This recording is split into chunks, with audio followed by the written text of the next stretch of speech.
अभी हम 139वें नंबर श्लोक में जो नए प्रमाण और निक्षेप का विषय आया है उसमें से ही नए को एक उदाहरण के माध्यम से समझते हैं कि किस प्रकार से ये नए हमें तत्व को समझने में सहायक है।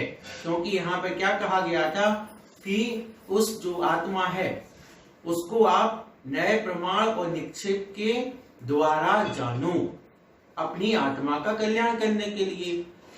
इसी क्रम में वास्तव में परिभाषा तो आप एक एक करके रट लेंगे और वो रटी हुई यदि परिभाषाएं होगी तो कल भूल भी जाएंगी, लेकिन हमें इसका जो स्वाध्याय की अपेक्षा जो इससे ग्रहण करना है कि नयों की उपयोगिता कैसे होती है वो थोड़ा देखना बहुत जरूरी है।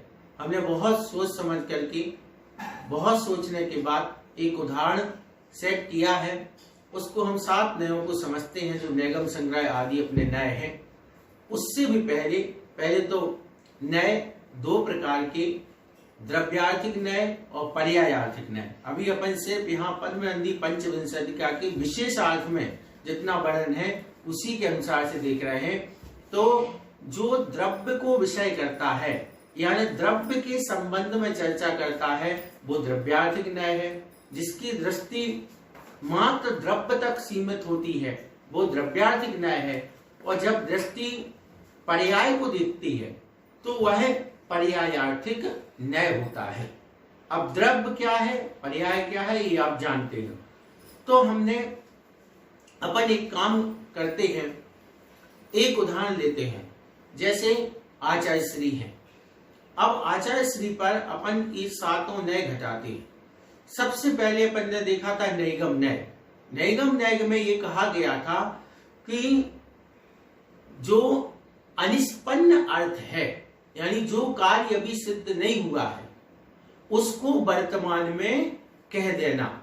इसका मतलब क्या हुआ, मतलब द्रव्य की जो अवस्था वर्तमान में नहीं है उस अवस्था को वर्तमान में जिस नय से देखा जाता है वह नैगम नय है। जैसे आचार्य श्री है, आचार्य श्री को अपन ने कह दिया भगवान। अब आचार्य श्री को भगवान कहना ये कौन से नय से सही है, ये नैगम नय से। क्यों, क्योंकि वो मोक्ष मार्ग पे चल रहे हैं तो एक दिन मोक्ष प्राप्त करेंगे, भगवान बनेंगे। तो उसी बात को हमने आज नैगम नय से कह दिया। दूसरे नंबर पे आ जाओ, नैगम के बाद संग्रह नय। अब संग्रह नय क्या करता है, संग्रह करता है, टुकड़े नहीं करता है। वो कहता है मैं जो द्रव्य है उस द्रव्य को अखंड रूप में देखूंगा। अखंड रूप में देखने का मतलब क्या है, हम इसको जीव, उद्गल, धर्म, अधर्म, आकाश, काल इन रूप में नहीं देखेंगे। तो वो क्या कहता है, जैसे आचार्य श्री है सामने, तो आचार्य श्री को न आचार्य श्री हैं, न विद्यासागर जी हैं, न मुनि हैं, न मनुष्य हैं। वो क्या है, मात्र एक द्रव्य है। तो संग्रह नय ने क्या कर लिया, द्रव्य में संग्रहित कर लिया, ये संग्रह नय हुआ। तो नैगम नय से हमने आचार्य श्री को भगवान कह दिया। फिर संग्रह नय में मात्र एक द्रव्य है। उसके बाद नैगम, संग्रह, फिर व्यवहार। तो व्यवहार नय क्या कहता है कि जो संग्रह नय ने सभी द्रव्यों को एक साथ कर लिया है उसमें वह भेद कर देता है एक विधि पूर्वक। तो कैसे भेद करता है, संग्रह ने कहा ये जैसे आचार्य श्री हैं तो ये द्रव्य है। अब वो क्या कहता है, व्यवहार ने कहता है ये जीव द्रव्य हैं। द्रव्य तो कई हैं, अब उन द्रव्यों के जो भेद हैं उन भेद को करने वाला है व्यवहार नय। व्यवहार नय कहता है इसमें विधि पूर्वक भेद करता है। विधि पूर्वक का मतलब यह है कि जीव को अलग कर देना, उद्गल को अलग कर देना, ऐसे। तो अब उसमें जो क्या बोलते हैं उसको, नैगम, संग्रह, व्यवहार। तो व्यवहार नय ने क्या कह दिया कि ये जीव द्रव्य है। तो ये 3 नए शुरू के द्रव्यार्थिक नय की अपेक्षा थे। फिर से देखने तीनों को, देखो ये द्रव्य से नीचे नहीं आएंगे कि आचार्य श्री का जो द्रव्य आत्मा है वो भगवान कह दिया उसको, ये भी द्रव्य पे आश्रित है। फिर उसके बाद दूसरे नंबर पे आचार्य श्री द्रव्य हैं, तो द्रव्य पर है ही। उसके बाद जीव हैं, तो जीव भी द्रव्य है। इस प्रकार से ये तीनों नए द्रव्यार्थिक नए के अंतर्गत आते हैं। अब इसके बाद आओ बाकी के शेष जो 4 नए हैं वो पर्याय दृष्टि से चलते हैं। तो अब इनमें चौथे नंबर पे नैगम संग्रह व्यवहार ऋजु सूत्र नय। अब ऋजु यानी सरल, तो ऋजु सूत्र नय कहता है हम तो सरल है भाई, सामने जो दिख रहा है हम तो वही मानते हैं। तो सामने क्या दिख रहा है, तो वो कहता है कि ये सामने मनुष्य हैं। ऋजु सूत्र नय पर्याय पे आए, इससे पहले द्रव्य पहले पर्याय पे आए, तो पर्याय पे ऋजु सूत्र कह रहा है ये तो हमें मनुष्य दिख रहे हैं। तो आचार्य श्री को उसने क्या कह दिया, ऋजु सूत्र नय कहता है ये मनुष्य है। फिर ऋजु सूत्र के बाद में आ जाओ अपन ऋजु सूत्र शब्द नय।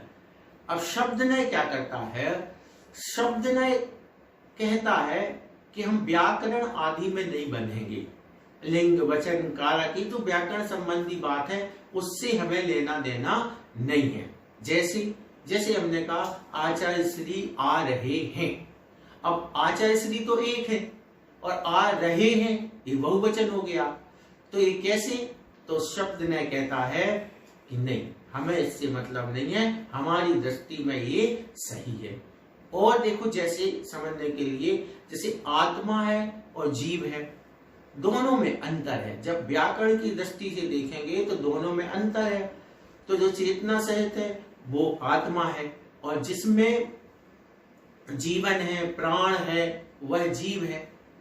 तो फिर लेकिन शब्द ने क्या कहता है, चाहे आत्मा कहो चाहे जीव कहो, हमारे लिए दोनों ही बराबर हैं। तो इस प्रकार से शब्द ने क्या कहा, आचार्य श्री आ रहे हैं, इसको वो गलत नहीं कहता है। उसके बाद शब्द ने फिर समभिरूढ़ नय। समभिरूढ़ नय क्या कहता है, एक होते रूढ़िक शब्द, तो जो जिसके लिए रूढ़ हो गया है वो सत्य है, वो सत्य है। कैसे सत्य है, मान के जैसे अपन ने आचार्य श्री को ही लिया, अब आचार्य श्री कह दिया, अब आचार्य श्री तो जितने आचार्य हैं वे सब आचार्य श्री हैं, लेकिन आचार्य श्री किनके लिए रूढ़ हो चुका है, आचार्य विद्यासागर जी के लिए। तो ये अब यदि आप उसकी दृष्टि से देखोगे, व्याकरण आदि की दृष्टि से, अर्थ की दृष्टि से देखोगे, तो फिर ये इसका अर्थ आचार्य श्री का अर्थ विद्यासागर जी तो नहीं होगा। लेकिन समभिरूढ़ कहता है कि नहीं, ये रूढ़ हो चुका है किसके लिए, आचार्य श्री विद्यासागर जी के लिए, इसलिए ये सही है। तो इस प्रकार से समभिरूढ़ नय है। फिर एवं भूत नय। अब एवं भूत नय कहता है मैं तो बिल्कुल सामने जो इस क्षण है वही मानूंगा, क्या मानूंगा, जिस समय मान के चलो आचार्य श्री मौन है उस समय मुनि, एवं भूत नय कहता है उस समय हम मुनि मानेंगे। तपस्या कर रहे तपस्वी, ध्यान कर रहे तो ध्यानी, दीक्षा दे रहे तो आचार्य। जिस क्षण में जो क्रिया हो रही है बस वही मानेंगे, ये एवं भूत नय का विषय है, दृष्टि है। इस प्रकार से अब एवं भूत नय देखो कैसे बिल्कुल अलग हो गया। ये जैसे पहले नैगम नय ने क्या कह दिया था, आचार्य श्री को भगवान कह दिया, भावी पर्याय देख करके, द्रव्य की भावी अवस्था देख करके सिद्ध कहा। एवं भूत नय कहता मैं नहीं मानता हूं, सामने नहीं है। फिर इसी प्रकार से और भी सब में लगा लो, एवं भूत नय तो कहता है कि ये क्या है, इस समय क्या कर रहे हैं, अगर मौन है तो ही मुनि है, शिक्षा दीक्षा दे रहे हैं तभी आचार्य है, और मान के चलो उस समय वो योग कर रहे हो तो वो कहता एवं भूत नय की दृष्टि से उस समय फिर वो आचार्य नहीं है, उस समय वो कहता है ये योगी है। तो इस प्रकार से इन 7 नयों को अपन को समझना है। अब इससे फायदा क्या है, चूंकि अपन संसार में है और संसार में बताओ अभी अपन ने जो 7 मुख्य रूप से नय देखे हैं, इनमें से क्या व्यवहार नहीं होता है, सब व्यवहार होता है। अब इसको कोई भी झूठा कह सकता है, जैसे मान के चलो आचार्य श्री को भगवान किया कहा, कोई कह देगा अरे यार तुम तो झूठ बोल रहे हो, कहाँ है भगवान? तो बताना पड़ेगा, ये जिनवाणी कहती है नहीं, ये भी सत्य है। भावी जो नैगम न्याय है उसकी अपेक्षा ये भी सत्य है। कोई कह देगा आचार्य श्री तो एक है, आप कह रहे हैं कि आचार्य श्री आ रहे हैं, तो फिर ये तो गलत हो गया, वाक्य गलत नहीं। तो उस समय कहा जाएगा कि नहीं, ये शब्द न्याय की अपेक्षा सही है, गलत नहीं है, कुल मिलाकर के झूठा नहीं है। यानी जो लोक व्यवहार चलता है हमारा न्याय के आश्रित होता है, यह झूठा नहीं है। अथवा द्रव्य की उत्कृष्ट अवस्था भी न्याय दृष्टि से बताई जाती है, वो भी झूठी नहीं है। इस प्रकार से न्याय को समझ करके हम तत्व द्रव्य का सही निर्णय करके आत्मा का कल्याण कर सकते हैं। दूसरी बात, हम इसी के साथ आपको एक पीडीएफ दे रहे हैं। पीडीएफ में न्याय, निक्षेप और प्रमाण तीनों की परिभाषाएं और भेद प्रभेद आदि लिखे हुए हैं। उनमें से आप जो परिभाषा याद करने की जैसी होती है उनको आप याद कर सकते हैं, बार बार देख करके उनको समझ सकते हैं।